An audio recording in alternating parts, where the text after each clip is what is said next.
Welcome back to yet another edition of the Deuce and Don podcast. I'm one of your co-hosts, Don Blake. I'm Deuce, man. We got my boy Bene back. Yes, sir. We got another guest, man. Yes, sir. Bene is our first repeat guest on the Deuce and Don podcast. We're glad to have him. He filled in due to the next guest you'll see. He couldn't make it, but he's going to be here back soon. But Bene, we're very happy to have you here. Yeah. Happy to be back. No doubt. And so we're going to get right back into it, though. There's been a lot going on. This is the sports episode, as we always do. We kicking it off. So, Deuce, what are we talking about first today? Yeah, as all in the sports world, we know Christmas Day. We started off with all the Christmas basketball games, but right before the basketball game started, I think it was the Knicks and Spurs game, we got some news from Shams that Jimmy Butler wanted to be traded from the Miami Heat before the trade deadline this year. It was not a great present for me. Yeah, he's a Heat fan. Yeah, man, Jimmy. Come on, Jimmy. So why does he want to trade, though? I mean, they're not that bad. It's contract disputes. We don't want to give him an extension with the money he wants. I forgot exactly what he asked for. Does he want a 4-year max? A 4-year max deal. I think it was $60 million or something like that. I don't know. I don't know the numbers, but I know that I think it's just like a ploy to try to get more money out of us. Yeah. But then again, you never know with Jimmy. He hasn't started his going at us in practice shit with the Timberwolves and cursing out Pat Riley yet. So it's not at that point. It could. Did you hear Pat Riley came out and said he's not trading Jimmy? Yeah, he did say that. He denied the trade rumors. I mean, I think that's what he was supposed to say. And Pat Riley, he don't play that shit. Yeah, but it's kind of, we don't know how it's gonna work out because we do see how Jimmy acts when he doesn't get his way. Yeah. And I don't know he's willing to go that route with us. I feel like we, out of all the teams he played for, I think we should be respected the most, at least. We had the most success. Y'all are up there. But my thing is this, though. So, are we sure it's over money? Or does it seem like it's over money? You guys haven't been winning this year. Yeah, also, him and Pat Riley's relationship hasn't been the best. If you guys don't remember, after the season last year, Jimmy Butler made some comments about if he was out there, we would have won, I forgot, the Knicks series. And Pat Riley told him to shut the hell up. Oh, I do remember that. You remember that, right? Yeah, because he got hurt and the Knicks beat them. Yeah, so we don't know how he felt about that. I don't think he ever commented on that, but there's been reports that he didn't go to Pat Riley's party or whatever for Christmas, and they haven't been the best in talking. But that's all speculation. We don't know anything for sure. All we know is that Jimmy does have a contract extension coming up, and he does want more money, and they have not been in talks about his extension. My thing is this, though. He's in a tough spot because right now he's 34. Yeah.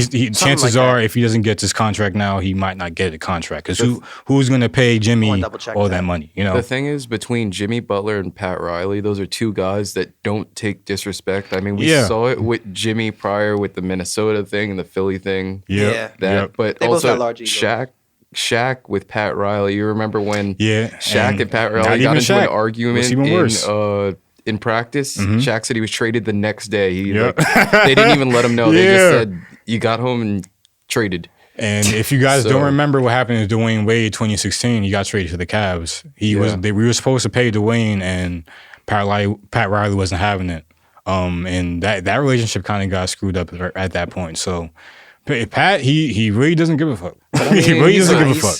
Because of that, he's a winner, though. So he's one of the most winningest coach ever. Yeah. How would you say his budgeting strategy is in accounting? Because he's not going to overpay nobody. I mean, he's an asshole. But I mean, he's right. Are you going to pay a 34 or 33, 34-year-old superstar $60 million? It turns out Jimmy Butler's 35, bro. He's 35. It seems like he got old out of nowhere. $60 million till he's 39.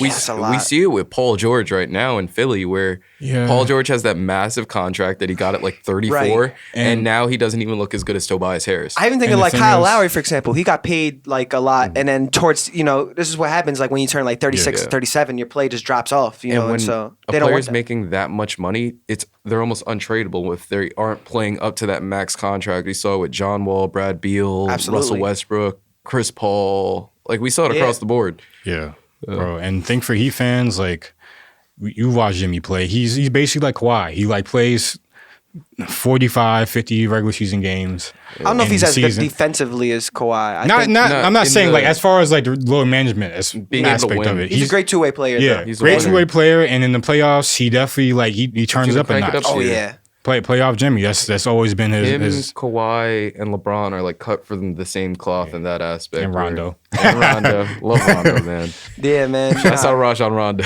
Great playoff performers, but the NBA season though we got months to go with it. It's been exciting so far. Not a lot of changes, but with the NFL season is getting late.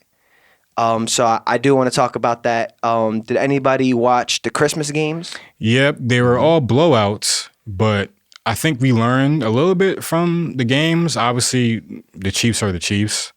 You kind of expect them to beat the Steelers, but I don't know if you kind of think less about the Steelers or not because they lost. They had a tough stretch, though. I mean, they had to play Philly, Baltimore, and KC in 11 days. That's crazy. Yeah, and the second one was Baltimore. Two of them were on the road, I believe. Yeah. Yeah. We went 3-0. The Ravens went 3-0 in their 11-day stretch. Steelers have had like 4 Sunday night games. It's like 3 Sunday night games. They haven't had any consistency in their schedule. It's like a Monday, a Sunday night, Thursday. Their schedule's ridiculous. Definitely. They've been jumping around with it. But I don't know, though. I still think Pittsburgh is still like a threat in the AFC. Yeah. I still see, I think right? Definitely. Easy. Right now, the division is still up. So right now, we're recording on a Monday. The Monday night game is tonight, but we're through with Week 17. So there's one game left for every team in the NFL, with the exception of the Monday night teams. So Pittsburgh could still win the division if the Ravens lose to the Browns. We lost to the Browns last time. I don't think we will. Where's the Bengals? And then they have to beat the Bengals at home. Pittsburgh's playing the Bengals. But the Bengals are playing a must-win. And they need help too. Yeah, so the Bengals have to win. They need the Dolphins to lose and the Broncos to lose for them to make the playoffs. Yeah, and Dolphins got to lose. That could be a safe bet, honestly. What are you talking about? Dolphins play the Jets. Yeah, Dolphins play the Jets. A safe bet with a New York team winning? I didn't know the Jets. I didn't know the Jets was a part of it. The Jets are so talented, man. It's number 8 that's the problem, man. I think number 8. I mean, we've talked about this many times, but damn Jets. What else about the NFL season? Mainly, also another thing is that what's also been in the news a lot is the MVP discussion. I'd say. Yeah. I want to know because everybody and their mother has a thought on who's going to win the MVP. So let's go down the line. Deuce first, then Bene. Who you think should be the MVP and why? We're a little biased. We are. You know what we're two Ravens fans. Yeah. I think it's going to be hard. Like, I think Lamar deserves it, but I do think Josh Allen has deserved it for like most of the season. So I kind of feel like Josh Allen has a nod. Plus, he's had multiple seasons where he's been the MVP considerate candidate, at least, I don't know, like at least 2-3 seasons. I challenge you on that he's deserved it most of the season. Not because he had that 2-game stretch, which was ridiculous. It was like 11 touchdowns through 2 games, right? Right. But Lamar is still beating him in every statistical category. Yeah. Except for those the QB sneak touchdowns. Yeah, rushing touchdowns. I would also say though, like I'm not, like I don't really watch the Ravens as much and the AFC as a matter of fact. But looking at the rosters between the two teams, I know like the Bills have a great defense, but as far as talent on the offensive side, James Cook, he's a great difference maker. Shakir's been playing great. Been playing great, but like as far as household names, like Derrick Henry. That's about it. But I mean, well, Mark Andrews, Andrews. he's listed as like at least a top 5 tight end. Yeah, but Likely's been playing better than him this year. Yeah, that's not true. That's not true. I don't think Likely looked good the first game. Yeah, the first couple. The first game of the season looked really good, and then Andrews he looked a little slow because he was in a car accident or something. But now Likely's good too. Don't get me wrong, but I feel like Andrews though, he just knows how to get open so well still. Clear cut better, like 100%. I would say the Ravens offense, as far as talent, is better. 100% better, but Andrews is one of the best tight ends in the NFL. Still. Oh yeah, he still is. And I think the running back to running back comparison is still better. Fantasy football. Yeah. All right. So you going Allen? Allen? I'll pick Allen because I don't think Lamar's getting 3 in a row. Like I don't think he's getting 3 yet this year. This year, I hold on to my. I don't think he's getting 3. I think it's Lamar. They just don't want to give it to him because of voter fatigue. Like with Giannis. That's exactly what I'm talking about, honestly. But it's just the narratives around it. If Allen gets it, it's going to be like a Joel Embiid MVP. Where Hey, he said, "I'm doing all this. Give me the MVP." Don't do Josh like that. Because I think if they give it to Josh Allen, look at what Joe Burrow's doing over there. But the record. Yeah, but then again, their defense is awful. If we're going off stats, and Joe Burrow is having a crazy season, but it's still Lamar. I think. But you can also so my thing argue, is this though about Lamar Jackson though. I think so a lot of analysts are saying that him having Derrick Henry is a reason why, and I could see that too because honestly, Derrick Henry, even though he's not a big like pass catcher necessarily. Goal line.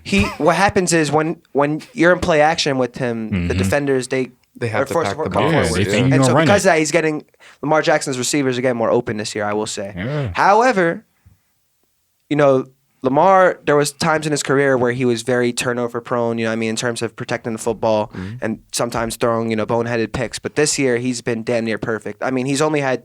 Out of 16 games this year, he's had 2 bad games really, which was the first Steelers game and the Eagles game. Other than that, he's had great games. Josh Allen, I don't know if we could say the same, man. He went 9 for 30 against the Texans. Yeah, he did not play well against the Ravens. True.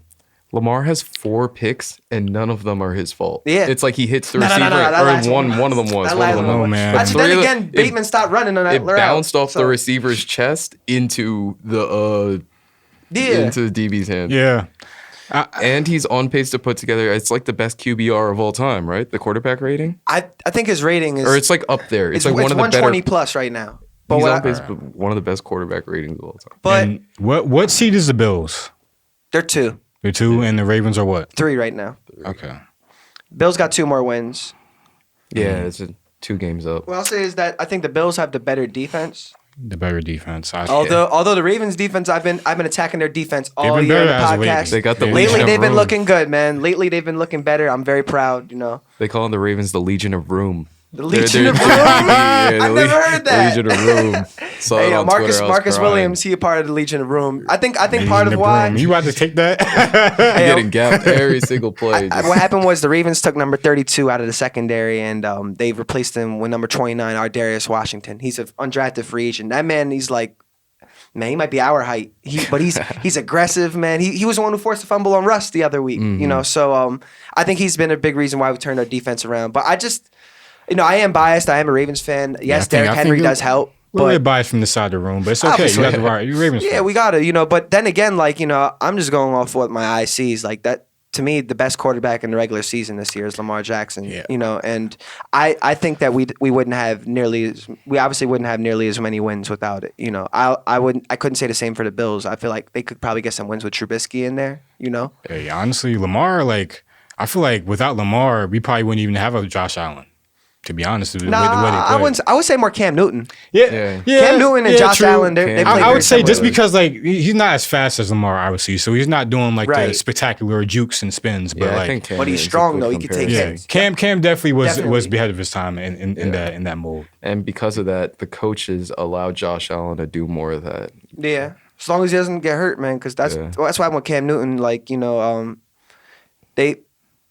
I think all those hits eventually added up, and then what happened was I think T.J. Watt put a helmet into his shoulder, and then his shoulder got hurt, and then after that his arm strength went away. It's those QB designed runs. You're not the QB. You treat them as a running back, so they're not gonna just slide.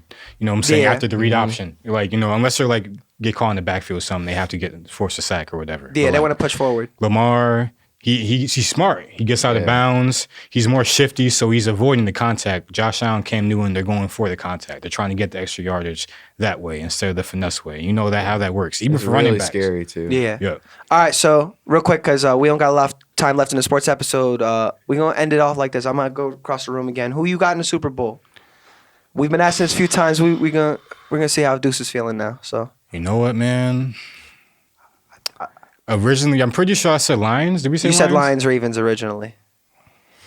I could see the Vikings beating them, man. Really? You think you don't think I'm crazy? Yo, so Minnesota, I keep doubting them and they keep winning. It's because, man, the way Sam Darnold is playing, if he just doesn't turn the ball over, the offense, their defense is nasty too. Their defense is crazy, and their offense is Justin Jefferson, Jordan Addison, Aaron Jones. Yeah, they got T.J. Hawkinson's playing well. I think their offense matches up. Well. Yeah. I think that's actually a bad matchup for the Lions, honestly, in my opinion. Well, we'll see next week. because that's gonna be a hell of a game, man. Sunday Night Football for the division. What y'all think? Yeah. So wait, no. So you saying Vikings, Ravens? Oh shoot, damn, I don't know, man. Vikings. I'm just not gonna say the Chiefs. Oh yeah, Ravens. Okay, Ravens. Okay. I'm just not gonna say the Chiefs. We can't do that this year. I got the Lions, Ravens. Lions. Their offense is just so electric. It's ridiculous. It's just so explosive. I think they're gonna find a way. Yeah, but they lost David Montgomery. I know Jahmyr Gibbs is him. He's definitely him. Hutchinson's a big loss too, but they seem like they got next man up mentality. Yeah, they've been playing well. And their offensive coordinator, his design is. I think Ben Johnson. Yeah. They be having these things with the laterals. Yeah, they remind me of like Philly that one year they won the Super Bowl. Like all the trick plays and the QB caught passes and shit. Speaking of Philly, though, I want to say this real quick. My Super Bowl prediction, I think it's gonna be Ravens Eagles. Is my prediction. Ravens Eagles. Eagles do look really good. Yeah, that's the thing about them right now. I'm a fan of Saquon too. Saquon's flying out there, man. He's also gotten some MVP discussions, but I don't think. I think he's going to be Offensive Player of the Year, is my guess. He would have to break the running back record to be even like in the top 2, honestly. He is. He's got to get 101. I think he's going to Think he's going to break it? They might rest him. They might. I think they should. It's against the Giants, too. Yeah, man. Although the Giants... He might not even need the full game. Yeah, the Colts' defense is so bad, bro. Them guys can't tackle. The Giants need a loss. Low-key, the Giants have been 45 points to the Giants. The Giants need a loss. The Giants been a little frisky, though. They've been a little frisky. I don't know why. Like they're trying to get seeding, but like for the Shador guy. Yeah, they just fell to the 4th pick. 4th or 5th. Yeah, 4th pick or something. So. Yeah, but speaking of Colorado, next episode. Yeah, man. This is Dot Podcast. We're out. We're going to see you very soon. Peace. Peace, guys. Love y'all. No doubt.